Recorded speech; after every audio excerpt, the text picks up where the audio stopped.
The second full day of Oceans 2022. Good morning, everybody. Good morning.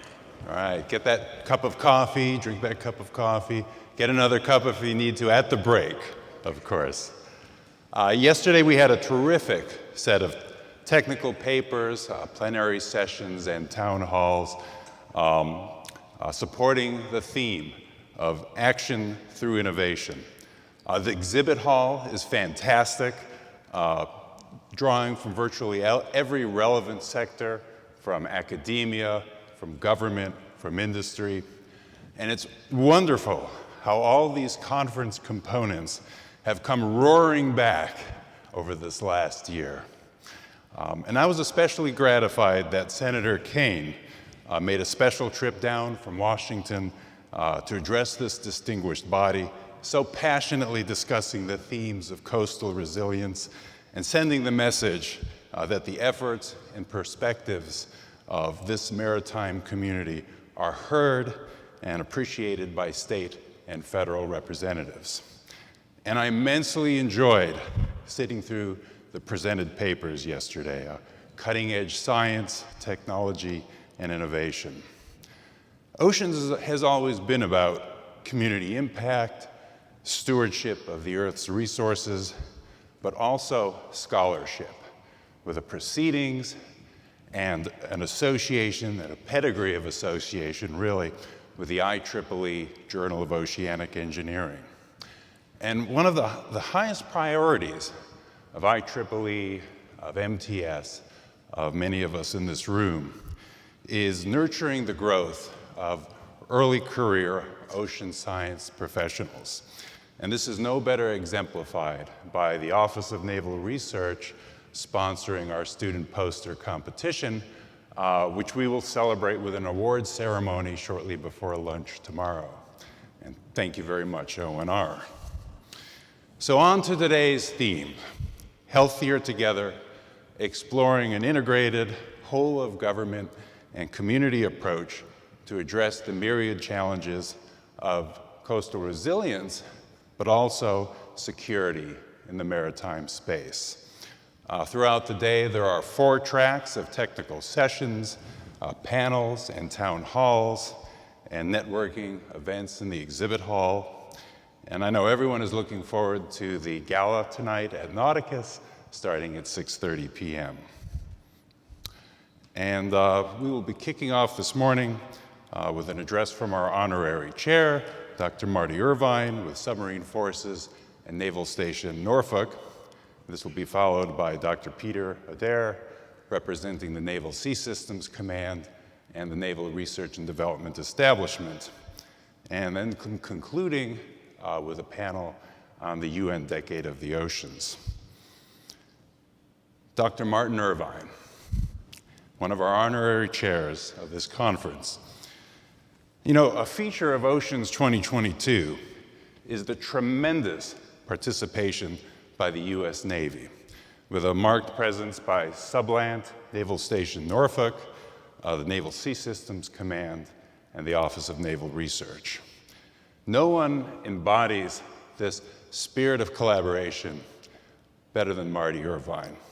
As throughout a distinguished career, he has been a leader of all 3 organizations. A PhD in mechanical engineering from University of Iowa. Marty was part of the research faculty at ARL Penn State. He was an ONR science advisor for ComSub 4 and the Naval Expeditionary Combat Command. He has served at 3 of the NAV Sea Warfare Centers, most recently technical director of Newark Keyport, where I first met him.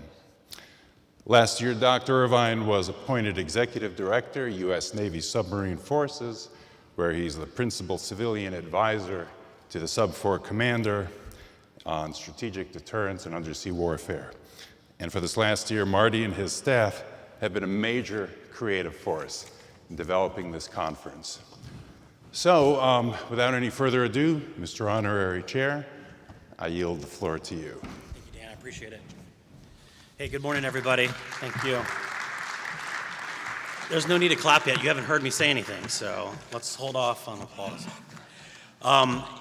This is a great opportunity for me to talk today about Arctic because, as you feel here in Virginia Beach, we have brought the Arctic weather here. So it's nice and cool for everybody, so I appreciate it. Thank you to Dan and Ray and the rest of the organizing committee for helping bring us in to be part of this event. We really appreciate collaboration, and I think you'll see that today in a little bit in our talk and what's here for everybody. Let's go on to the next slide, if that's okay. Oh, normally I'm not allowed to do this, so I appreciate that I actually have some power in my hands to flip my own slides, so thank you on there. So I want to start a little bit with why the Arctic is important to the United States Navy. So this is the obligatory, hey, here's where here are the guiding documents that are really driving why the Arctic is important to the U.S. and the United States Navy. These are kind of what we use to drive on where our priorities go as a submarine force. The first document is the National Security Strategy. That's one that really is talking about how the Arctic region, we want to maintain that as a peaceful, stable, prosperous, and cooperative region. We want to continue to protect freedom of navigation and determine the U.S. extended continental shelf in accordance with international rules. In support of that, we have then SECNAV's Advantage at Sea, which is driving us to talk about how the Joint Force is going to work in the Arctic environment, continuing to defend the homeland and protect U.S. marine transportation system. We also want to, in that document, talks about preserving the stable and secure global maritime environment that's free, open, advances prosperity through transit, trade, and lawful pursuit of natural resources.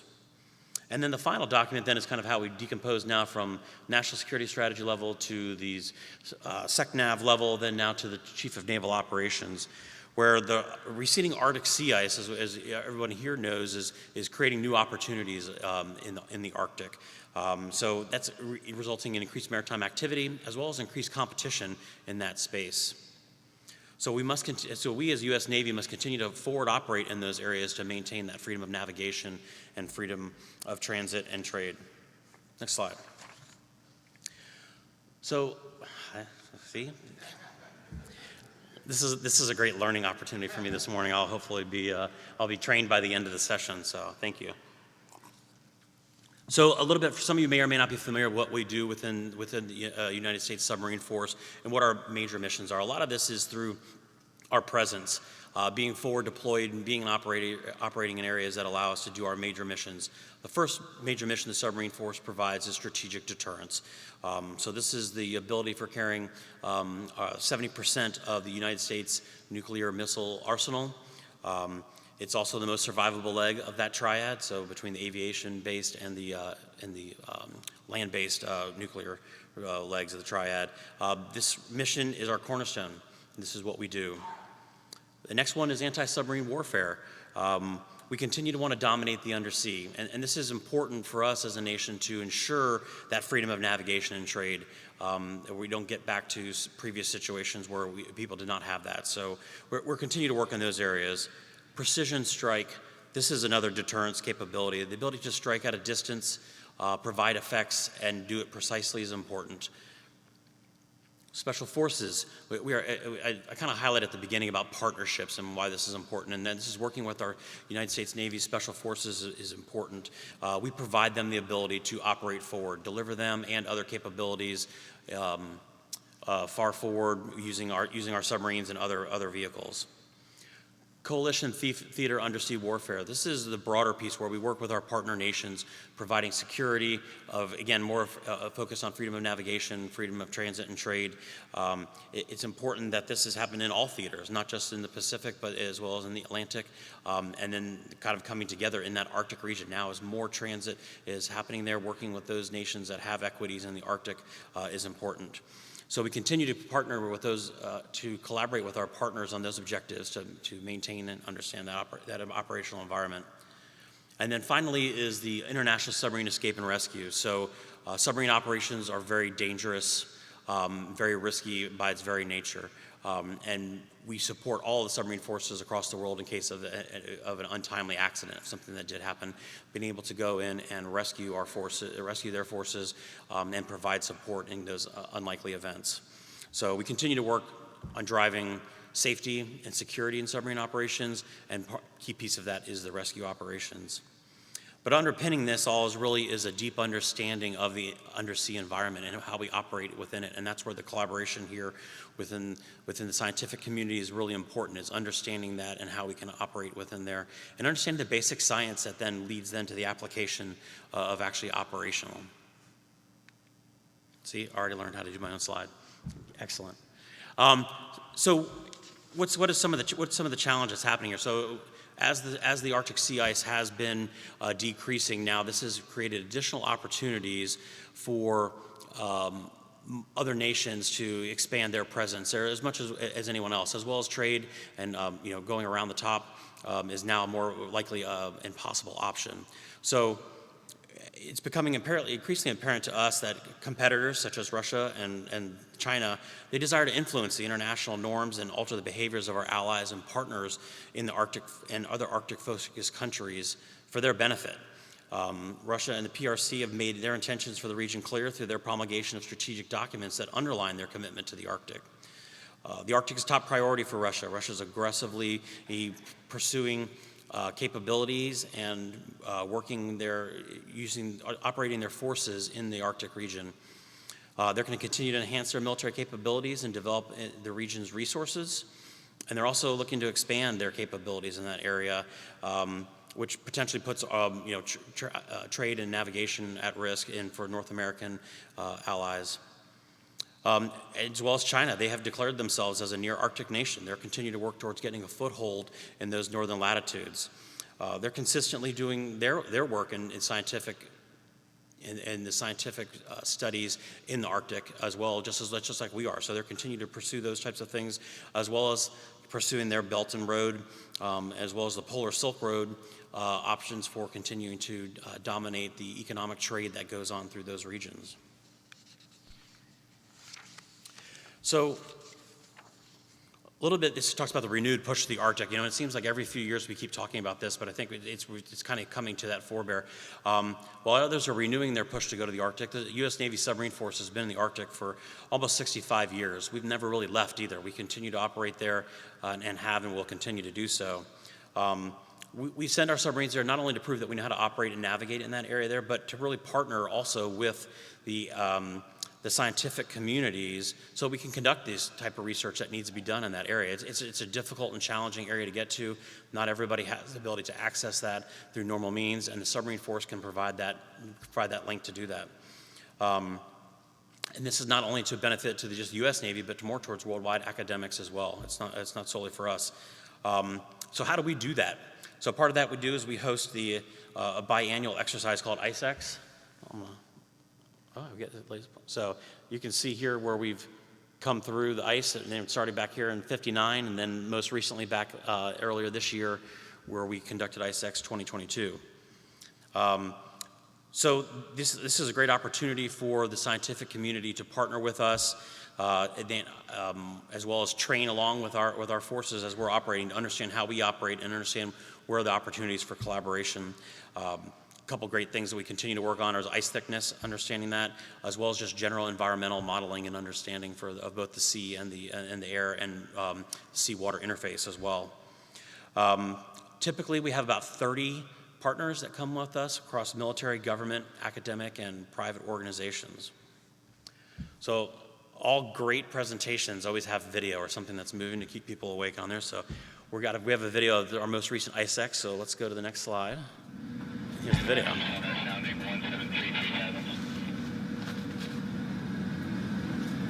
So everybody's a little nervous and anxious because we're getting ready to intentionally crash a $1 billion submarine through ice. 10-degree up angle, decreasing. Clear all topsiders. 0.7 upper velocity. Airbank 400, limiting 3910. 5 feet from impact, clear all topsiders. Impact. 4 1000, 2 1000, 3 1000, shot. Shot.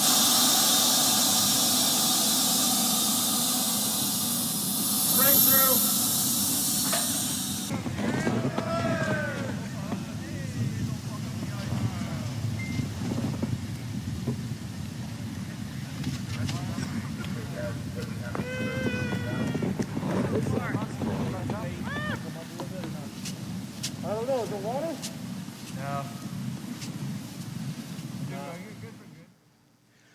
So I'm always impressed that those guys like don't freak out right before the impact on there. I'm thinking, hey, listen, we're prepared for impact, and I'm like, that's not what you really want to hear in a submarine. But I think that kind of shows there, and that's not easy, right? And we were able to put 3 submarines through the Arctic ice. That doesn't happen without understanding the environment that we're operating in. How thick is the ice? Understanding what's going to happen is the ice. So it's an interesting balance of the ice needs to be thin enough for us to be able to come through it, but it needs to be thick enough to support operations once we're on top of the ice to be able to put the camp up there. So understanding the environment is really key and critical on there to be able to do that. Otherwise, we don't risk putting a $1 billion submarine through the ice sheet on there. So I mentioned a little bit about the partnerships and how we build that on there. I think that ICEX is about leveraging those partnerships with our allies, the private sector, academia, civil society, our state, local, and our tribal actors as well all participate. So this past year, we had a number of great partners. In the government labs, we had MIT Lincoln Lab. So they deployed multiple sensors that detected the ice breakup as a mechanism to detect the noise of ice breakup as a result of climate change. Naval Postgraduate School, they observed the impact of the Arctic environment on acoustic signaling, so how does sound transmit in that environment, and being able to continue to work on the modeling for that. And then the Naval Research Lab conducted overflights of the ice camp to measure the ice thickness. So back to that, right, we need to know how thick it is so we can execute the mission that we're trying to do. Academia continued great partnership over the years. University of Alaska at Fairbanks, they deployed our ground-based radars so they can monitor the ice motion around the camp as a method of early detection for cracks and ridges. So once you're on the ice, how do you maintain and ensure that you're safe on the ice as well during the whole time that you're operating? So they're using these ground-based radars allow us to monitor that in situ. MIT then helped demonstrate the use of a UUV to tow a hydrophone array to assess the temporal variability of the ambient noise in the changing Arctic. So now it's not just the submarines there, we're deploying UUVs in a scientific manner to measure and understand how, further understanding how sound is propagating, and then understanding what the noise levels are in the background so we can then check and detect changes in that background noise. And then foreign partners. So this is not just a U.S. only effort when we do ICEX. In past years, we've had engagement from the United Kingdom and France. And typically every year we have engagement from Japan and Norway. Most recently here we had Norway. They did some probes for under ice acoustic channel characterizations. So they're measuring the communication performance in the mid-frequency band.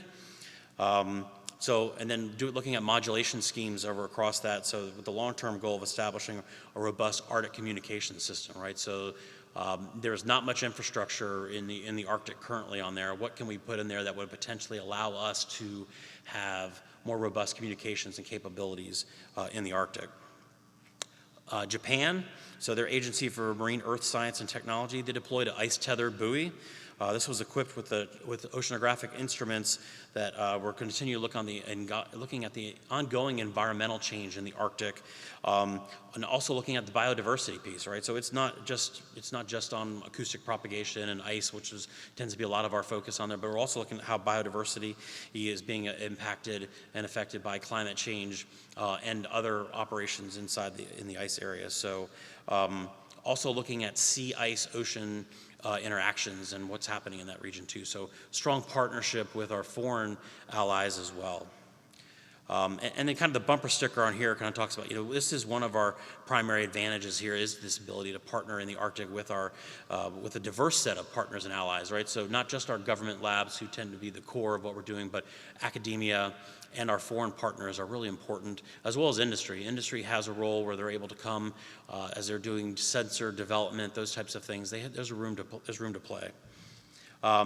But for us to really be able to successfully compete in the Arctic region is really going to take everybody. Back to the theme of today's discussion, it's going to be a whole of community effort to get there and to be able to understand and operate successfully for years to come in the Arctic. So looking ahead to 2024, I want to kind of give the call out to how you all can participate. Again, mentioned the submarine force. While we tend to be a very insular community, we tend to, we don't talk a lot about what we do on there.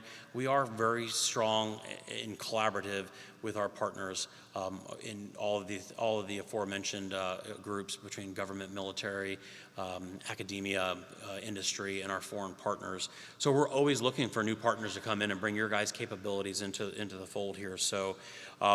What's going to happen in 2024? So somewhere in February to March of 2024, we're going to establish another ice camp for ICEX 2024. Do about 16 days on the ice.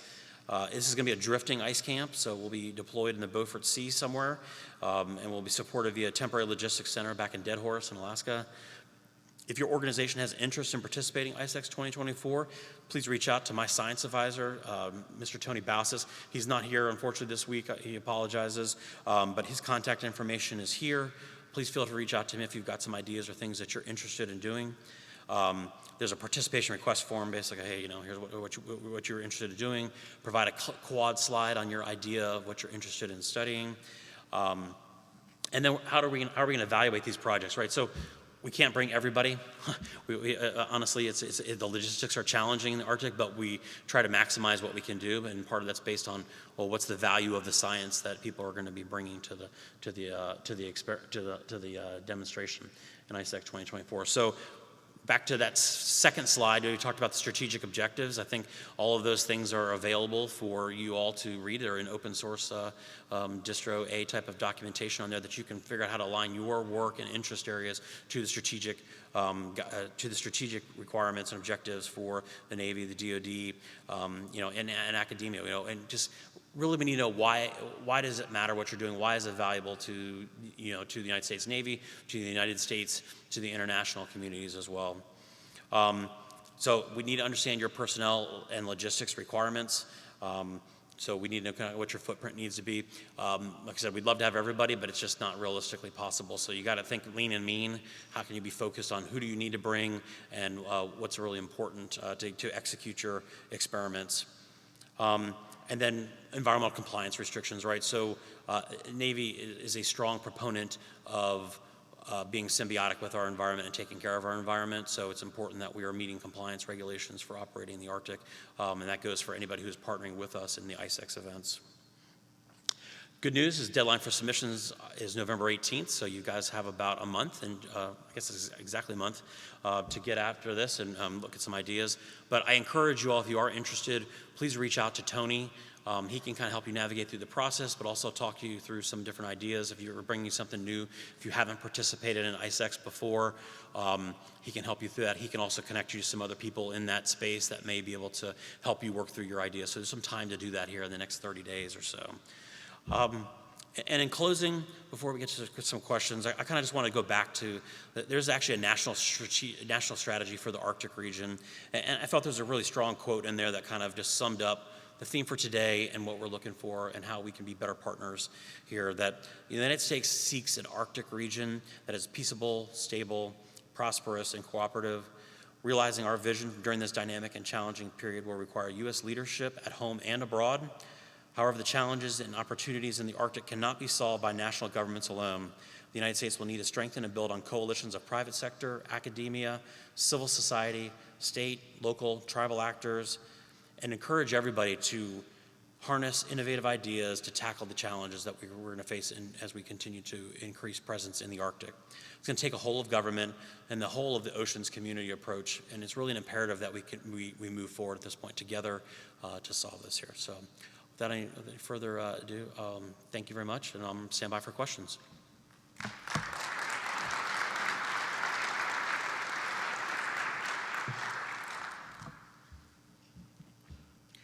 Don't make the moderator ask the first question. Come on. Oh, here we go. All right, I got some people up there. Dan's got to work harder the rest part of the day. Let's give him a break here. So. Good morning. Sir. Morning. Coast Guard Icebreaker Operations. I wanted to My ask you. father-in-law. Oh, hold on. Sorry, Let's go. I think the gentleman in the back was first. So let's and we'll that's okay. just one at a time. Yeah. Good morning, Coast Guard Icebreaker Operations. I know you mentioned unmanned vehicles. This is an area that Chinese icebreaker has been deploying large unmanned vehicles in the Arctic.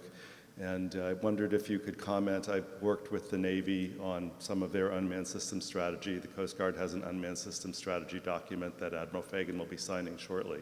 So can you talk about how we might move from simply using gliders in the Arctic to other sorts of underwater vehicles that are autonomous? Yeah, thank you. Yeah, so as you alluded to, right, gliders have been kind of the workhorse to date in the Arctic. I think as now we're moving forward, and that's one of the things we hope to explore during ICEX is a great opportunity to bring those vehicles, your more traditional UUV vehicles is probably the right opportunity to do that. I think as one of the opportunities in this space is putting sensors on board those UUVs. So much like NRL has done in the past, I think that's the opportunity space that we want to do is take UUVs, and we really see the UUV as a truck. You can put what you want in the back in the payload bay to do different things on there, and this is where I think we needed to be using those vehicles to continue to help with exploring. I don't want to discount the gliders. The gliders are a really powerful capability because they provide the presence, right? And that was kind of one of the themes in there is the being present on there. Being able to collect that data with persistence is important. I would see that traditional UUVs might be more limited, focused operation opportunities for testing and evaluation of sensors and other things, but I think there is a lot to learn. Things, as you know, as someone who's in the Coast Guard, that things don't, the temperature, the water's colder, the air's colder, things don't work like they normally do in the lower latitudes. So I believe there's still a lot of work to be done in that area to learn how we can operate traditional UUVs in that space. But that's some of what we are looking to do through ICEX events and looking for opportunities and ideas. Thank you. Sir, thank you for your patience. Never look behind me. My father-in-law was an ensign on the USS Skate in 1959 when it surfaced at the pole. That's awesome. My question is, which peer competitor concerns you the most in the Arctic, China or Russia? Well, I think currently, just from presence alone, I think that Russia has the presence in there, and so we're just we want to understand how they're working. They've been doing it for almost as long as we have, right? They're a polar nation by nature on there, and I think in this case here, we are really just trying to. We want to be present, and I think as we see that it's not going to be just Russia and China in the Arctic going forward, right? And I haven't even mentioned our Canadian partners who we are heavily integrated with as well, but the Scandinavian countries will continue to push and be present as well. So I would say concern is too strong a word. I'm not necessarily concerned. I think what we're trying to do is we're trying to maintain presence, just as we do through the rest of the latitudes to ensure freedom of navigation and trade. Thank you. Yes, sir. We got 2:38.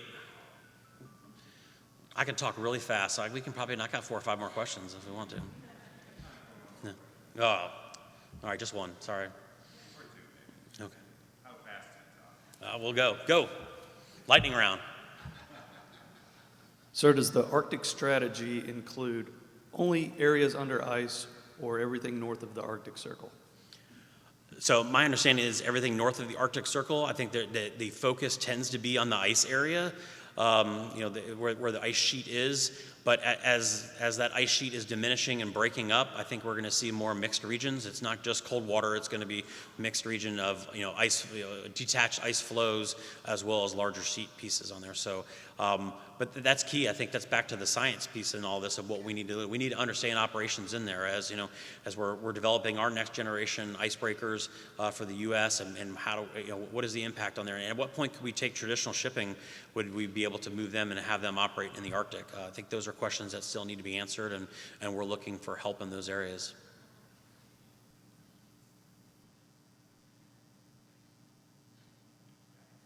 That's it. Thank you all very much. I appreciate your time.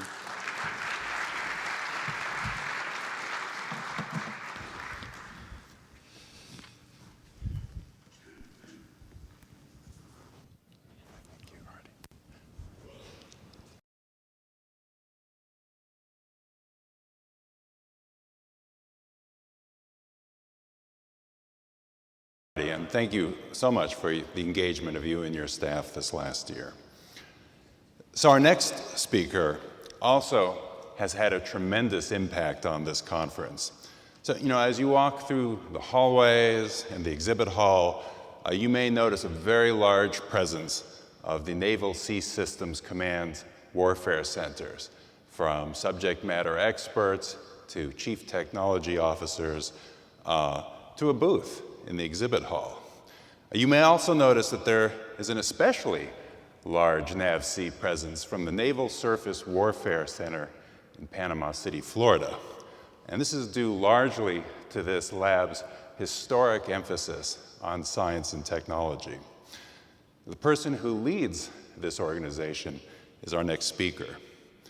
Dr. Peter Adair is a double E from the university, from Auburn University.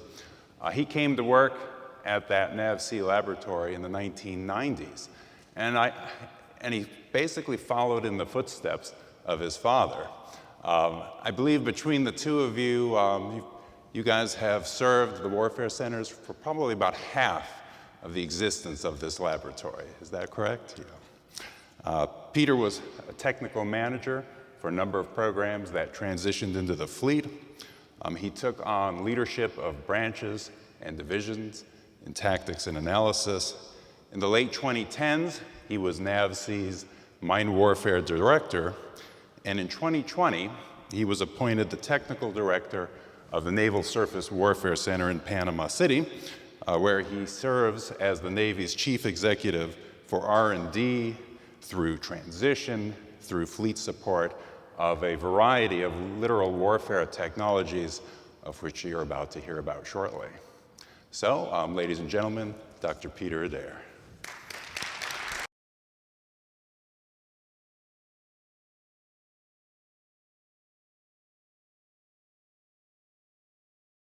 Trained. So good morning, everyone. Like Dan mentioned, celebrated 25 years at Panama City this year, and I'm lucky number 13 technical director for the past 2 years. So we'll not be talking about the Arctic, but we have been impacted by climate change. So a couple years ago, Hurricane Michael came through our area, and we've been dealing with that as we move forward. And we talked about resilience yesterday, so that's part of our organization's pedigree is resilience. Today I'm going to talk to you a little bit about some of the work that we've done, explain to you what the NRNDE is, the Naval Research and Development Establishment. Dan mentioned we are one of 10 warfare centers, so I'll go over a little bit about that, as well as some of our accomplishments and future endeavors. So next slide, is that right? A little bit of background. This is about maritime security, so I put a slide in here for what we're doing in seabed mapping and seabed warfare. So one of the emerging areas that we are concerned about is subsea and seabed warfare. We're the Navy, so looking at maritime security. I don't have to tell you, 90% of the world's commerce travels by sea, and so part of the Navy's job is to ensure fair and open trade. And so as we look at the seabed, only approximately 20% has been mapped, and so when we're looking at what we do in mine warfare, we need high resolution mapping, and so that is one of our areas that we look at. Subsea and seabed warfare, you're familiar with the Nord Stream pipeline explosion, so that's recently come to light as a new warfare area that we need to be concerned about. And so we're looking at providing our enabling technologies that we've developed at Panama City applied to this new mission area. So we've talked a lot about alliances and partnering, so I think it's critically important that as we are an innovation lab, that we partner with the best and brightest, including those in the audience here. So as far as we extend the notion here of alliances and partnering to domestic as well, and so we have both international partnering and domestic partnering. And so part of the importance of conferences is to share and innovate with folks here. I'm glad to see Marty had a slide up here. We're pretty consistent. So up at the top right, the National Security Strategy just came out this past month in October.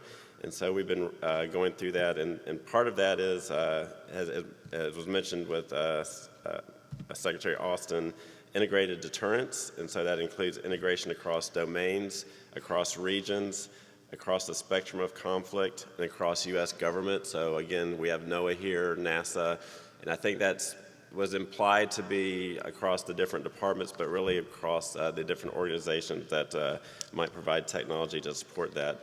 And lastly, integration with allies and partners. So what is the NR&DE? For those of you who are not familiar with, it is led by ASN RDT&E. So up at the top, you can see that that's up in the Pentagon. That's led a group of over 50,000 people, of which 36,000 are scientists and engineers. It includes 17 Navy labs spanning 3 system commands. So you have NAV-Air, formerly SPAWAR, which is now NAVWAR, and NAVC, which is the largest system command. There's others as well. ONR was here yesterday, NRL, NAVFAC, and we support R&D through sustainment. And part of our benefit is we have unique facilities, and you can see that they were spread across the country, and even in the middle there, Crane, Indiana, which may question why is a Navy lab in the middle of the country, but they do a lot of great work with the strategic systems and expeditionary warfare. So again, this is just a snapshot of the NR&DE, so when you hear about that, this is what we're talking about. So I'll deep dive into the NAVC warfare centers. And so there are 10 of us. They're about 30,000 people strong. They're divided into 8 surface warfare centers and 2 undersea warfare centers. So Marty came from one of those undersea warfare centers up at Keyport. We definitely have the one-team approach, as you can see in the center there. Warfare center roles include making naval technical programs successful, providing a bridge between the technical community and the warfighter, and determine and develop capabilities for the fleet, to verify the quality, safety, and effectiveness of platforms and systems, and lastly, to design, develop, and field solutions for urgent operational fleet needs. Our strategic vision is enabling maritime superiority for today's Navy, tomorrow's Navy, and the Navy after next. So one more slide on warfare centers in total. So again, here's our, I know you can't read it because I can't read it from here. It's looking at current missions. Again, these slides may be available, but you can see that we all have 10 different missions, and some of the history here on the right. So some of the old slides are there. Naval Torpedo Station, which is now Newport. Pacific Coast Torpedo Station became Newark Keyport. The Naval Underwater Sound Laboratory in New London was BRAC'd and then would merge with Newport. And then the David Taylor Basin is formerly Carderock, so I think the Carderock CTO is here. But each warfare center has a unique mission, and we have 145 unique technical capabilities that are defined, so we're not redundant. We're complementary in what we're doing. And as far as this conference goes, some of the principal warfare centers include Newport, Keyport, Carderock, and Panama City, which I'll now deep dive into. My favorite warfare center is Panama City. So as you can see here, this is a picture of what it used to look like. Up at the top, you can see it was stood up in 1945, had a small cadre of military and civilian personnel, and it was stood up to be focused on mine countermeasures. The command now has grown to over 1,600 folks. So up in the top right, again, you can see part of the challenges that they had back then was cattle, moving across the area since there were no fences, and now we have to worry about spring breakers. As you can see, the skyline has changed a little bit as the condos have popped up, but again, it's a great place to work. And in the bottom right, you can see, or the bottom, you can see some of the name changes that organization has gone through. I started when it was Coastal Systems Station, and now we're a NAVC Warfare Center, Panama City Division. All right, so if you're not aware, Panama City was host of the first Ocean Conference, and if you'll bear with me, I'll read a little bit about the history of the conference if you aren't familiar with it. So the Oceans Conference was designed to be a forum that appealed to a broad technical base and geographically dispersed community. Since its beginning, the Oceans Conference has become the premier ocean engineering and marine technology forum for exchanging new ideas and seeing the latest technology. The origin of today's ocean conference is as rich as the history of ocean engineering itself and came together as the result of partnership of two pioneering organizations.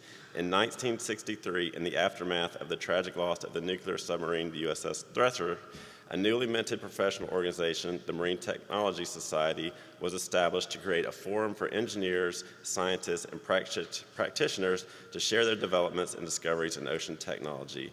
In 1965, MTS convened the first ever national conference for the U.S. for ocean science and technology community called the 1965 National Marine Technology Conference and held at the new Washington, D.C. hotel. This became an annual event. In 1970, the IEEE convened its first annual conference, simply named Ocean, in Panama City, Florida, and continued to hold the Ocean Conference annually. After 5 years running their separate events, these two pioneering ocean technology organizations joined forces to jointly convene the internationally heralded Ocean 75, held in San Diego. The following year, then Ocean 76 Executive Chair Joe Vadas instituted a change to the ocean name, adding the letter S. This was intended both to acknowledge that there is more than only one ocean and thereby emphasize the growing international scope of the conference. This change stuck, and finally in 1995, the conference name was officially branded as Oceans MTS IEEE to memorialize the partnership of its two sponsoring societies. So there's the rest of the story behind this conference that we're all attending here.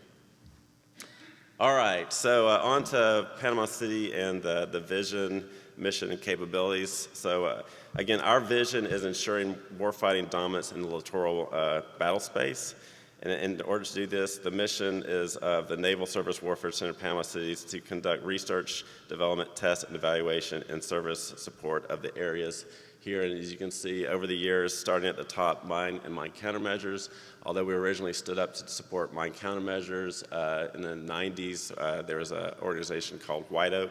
It was BRACT, and we started doing mining as well. So mine warfare includes mining and mine countermeasures.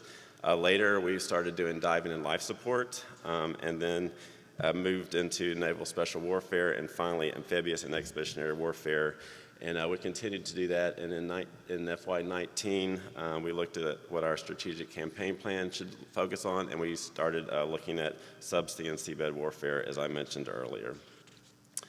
And that we'll be updating it this year, actually. So, as far as what makes Panama City unique, I mentioned we have 10 warfare centers, so Panama City is the only warfare center that's exclusively focused on mine warfare.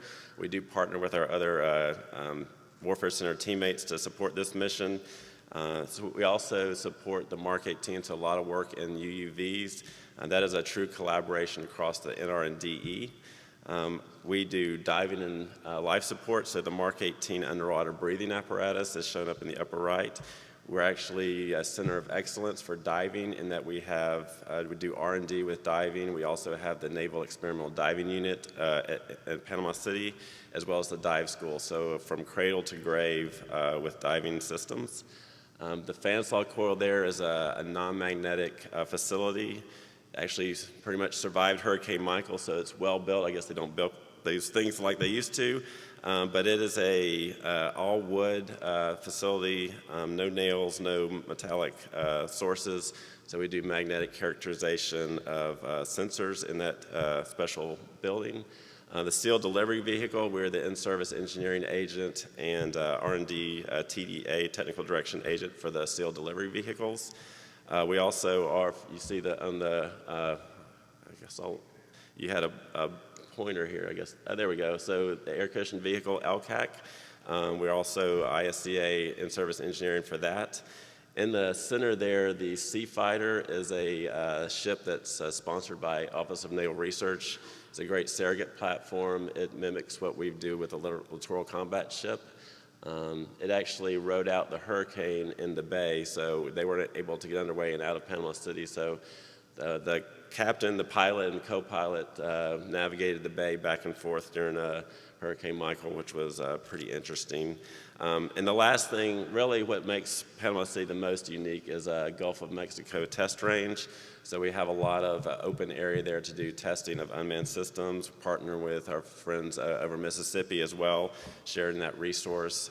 It's a great emulation of the Persian Gulf, so a lot of mine countermeasures testing and work has gone on in the Gulf of Mexico as well as other unmanned systems. And so you can see some notes there about how large we are and how much funding that we execute each year.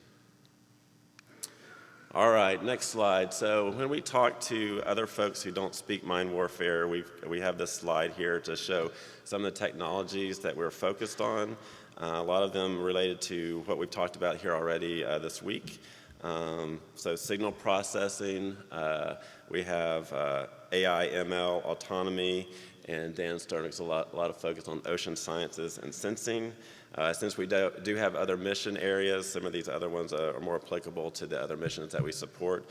But this is when we move forward, this is where we see some of the new areas and areas that we need to continue to foster and develop as we support our different mission areas. All right, so some of the pioneering work, that was in my title, that we've done. So back in 1954, my countermeasures pioneer, Dr. Julius Hagemann, developed and patented the first side-scan sonar known as shadowgraph, and you can see that contraption up in the top left there. It was used for mine hunting demands, and his specialized research would eventually be known as acoustic mine hunting and set the stage for future mine hunting capabilities. During the Vietnam War, it was deployed to find lost objects and aircraft, and to this day has influenced the development of numerous sonar-related technologies.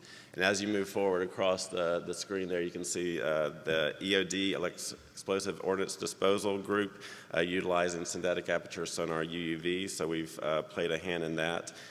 As we move around, we're looking at further new systems. Knifefish, as an example, is a low-frequency broadband system going to find buried mines. And again, as you move forward on the bottom, move left to right, you can see some of the sonar displays, and again, looking at how we can improve the detection and classification, identification of mines.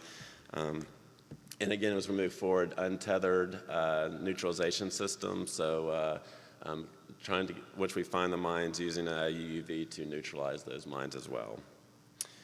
Continuing in the pioneering work, so recent developments in seabed imaging. So side-scan evolved to synthetic aperture sonar, and that was used to enable higher resolution imaging using smaller vehicles and form factors.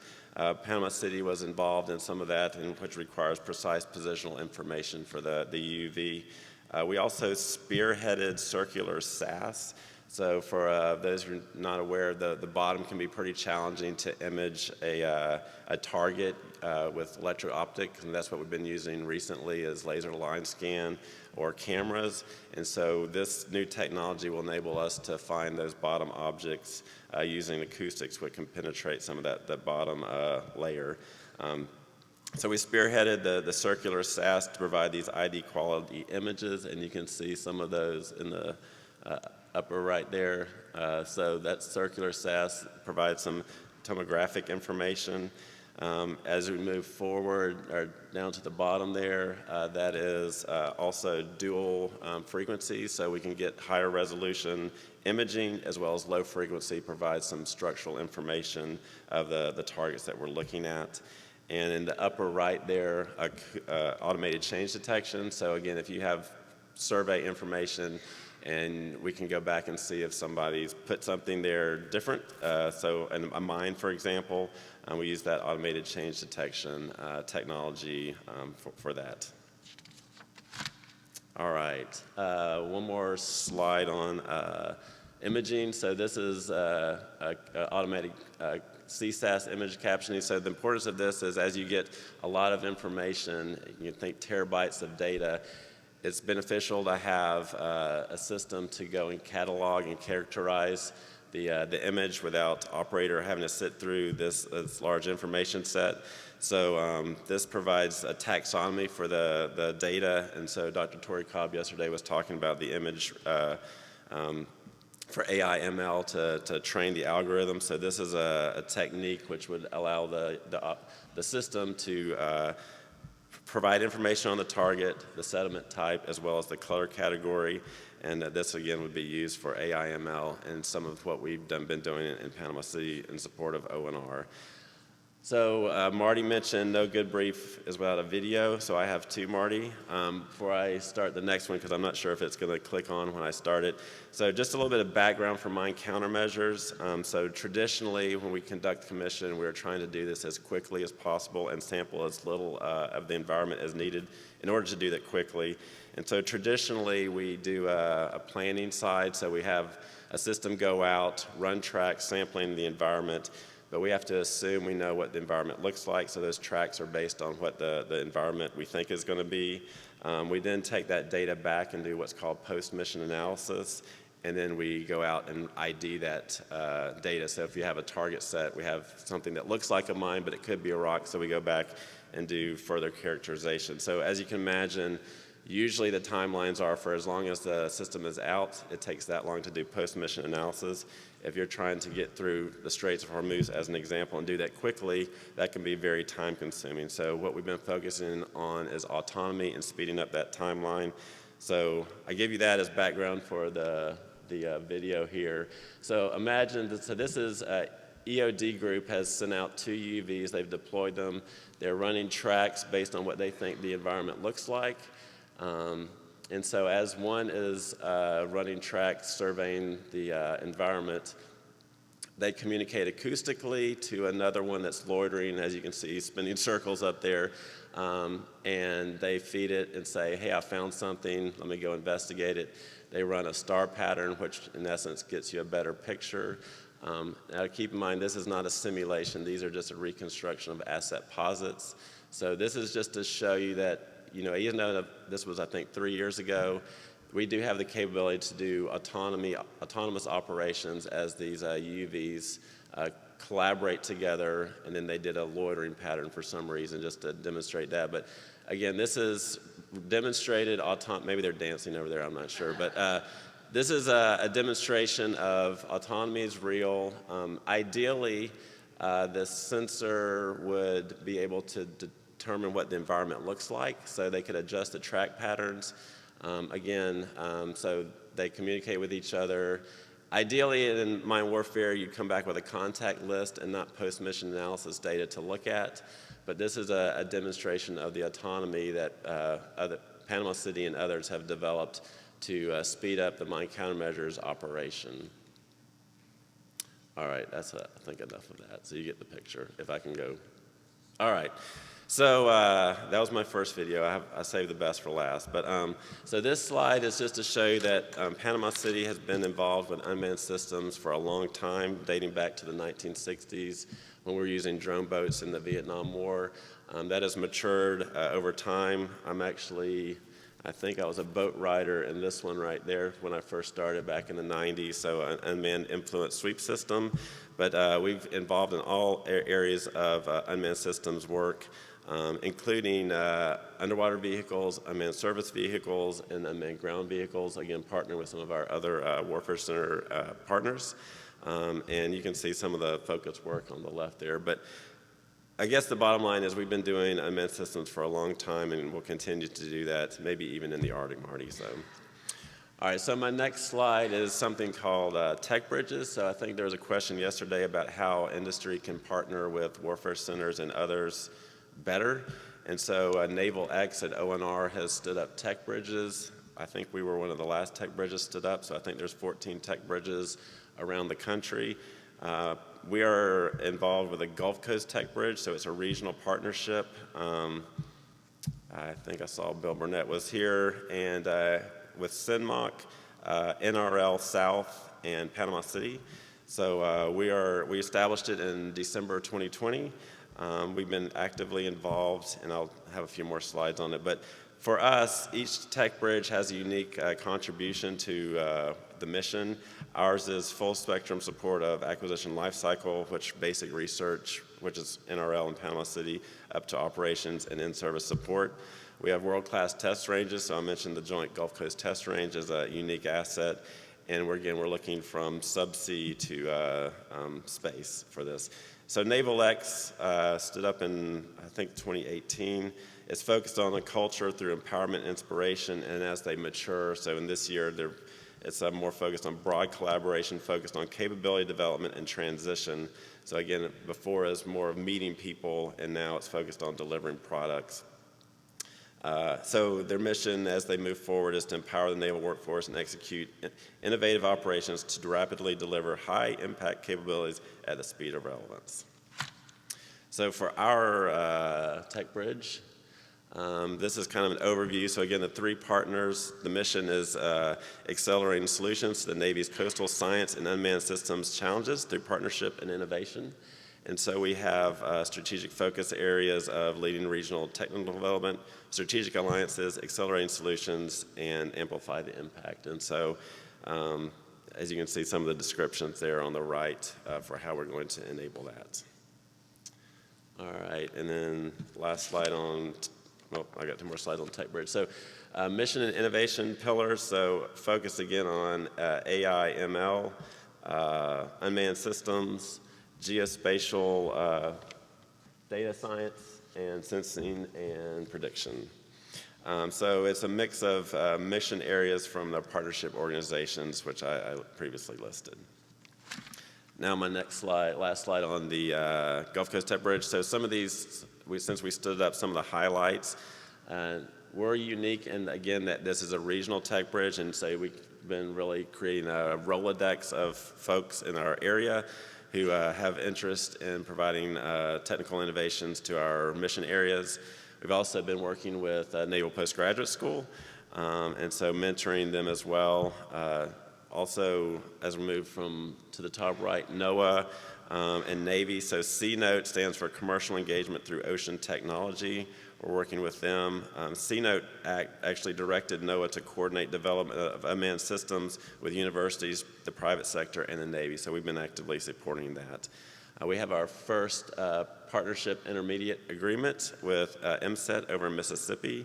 We have some prize challenges, so we've had some funding to look at awarding on a special topic.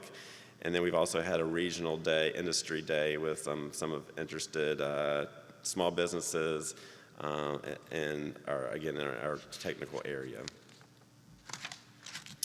All right, so the next thing that we look at is something called Naval Innovative Science and Engineering, or NICE, or NICE, depending on how you want to pronounce that. So for those of you who are not familiar, this was in the National Defense Authorization Act in 2009, so it stood up this program. It allowed defense laboratories to use up to 3% of our funds to fund innovative basic and applied research, support the transition of lab development technology to operational use, and improve the capacity to recruit and retain personnel with needed scientific and engineering expertise. So the goals of this program are to maintain scientific and technical vitality of the warfare centers, foster creativity, and stimulate exploration of cutting-edge science and technology, serve as proving ground for new concepts in research and development, and support high-value research that may also involve high risk. So you've seen, if you've attended some of the technical selection sections, Dan mentioned, we have several folks here presenting some of the outcomes of that, so I'm not going to list a bunch of results of that because they're in the technical sessions. And the last thing on this slide is what we're called knowledge points. So similar to those technical focus areas, we across the 10 warfare centers have knowledge points, knowledge point champions, and those again are focused on bringing similar proposals and projects focusing on the Navy's needs in these technical areas. All right, so if you're a student here, I have a recruiting video for you, and that's my next video, Marty. So if you're interested in working at Panama City, this slide's for you. The Naval Surface Warfare Center, Panama City Division in Panama City, Florida, is one of the Navy's leading research, development, test, and evaluation laboratories. Positioned on the shore of St. Andrews Bay, we have convenient access to the open waters and beaches of the Gulf of Mexico, essential to the success behind our vast mission. We are one of the nation's leading forces in ensuring warfighting dominance in the littoral battle space along the coastal region and near the shoreline. For 75 years, the Navy base in Panama City, Florida has supported the United States Navy, the Marine Corps, our nation, and the warfighter. Since 1945, we have left a legacy of excellence, not stopping until the work is done. As a cradle-to-grave science and engineering organization, our job is clear. We deliver innovative technical solutions that solve the needs of our nation's warfighters. We are here to ensure those solutions are safe and effective, expanding the advantage between us and our adversaries. Achievement and success do not happen by accident. Breakthroughs come after spending hours of hard work and implementing new ideas. More than 1,500 civilian employees are employed in a wide range of engineering and scientific disciplines. We hire the best and brightest from universities and academic institutions from across the country, and we want you on our team. As one of 10 warfare centers aligning to NAVSEA Warfare Centers, we remain the world's finest Navy by fighting every minute to achieve excellence in everything we do. We span from the sea floor to space. We are a Navy focused on being the best we can be every day. We are committed to our mission of supporting the warfighter. We are committed to the United States Navy and protecting and defending America. Join us in the fight. Are you up for the challenge? All right, so if you are, oh wait, I need to go back one. So if you're interested, we have a booth here. We have our HR. Bring your resume, Marty. With that concludes my brief.